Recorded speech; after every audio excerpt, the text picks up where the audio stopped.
Emiratet e Bashkuara Arabe ka njoftuar zyrtarisht të reqen nga Organizata e Vendeve Eksportuese të Naftës OPEC dhe Alianca më e gjerë OPEC+, në një zhvillim i cili pritet të ketë jon të gjerë në tregjen ndërkombëtare të energjisë.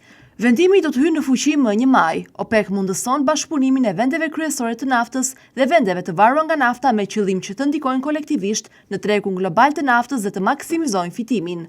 Si një nga prodhuesit kryesor të naftës në botë, largimi i Emirateve shihet si një sinjal i qartë për ripozicionimin e rolit të vendit në arkitekturën globale të energjisë. Autoritetet në Abu Dhabi e paraqesin këtë hap si një pjesë të një strategjie afatgjatë i cili synon të balancojë interesat ekonomik me transformimet e sektorit energjetik. Në thelb të këtij orientimi qëndron diversifikimi krahas ruajtjes së kapaciteteve në hidrokarbure. Emiratet poshtojnë investimet në energjitë e rinovueshme, teknologjitë e pastra dhe projekte të qëndrueshme. Ky kurs i ri pasyron presionet në rritje për tranzicionin global drejt burimeve më të gjelbra, si dhe nevojën për të reduktuar varësinë nga nafta.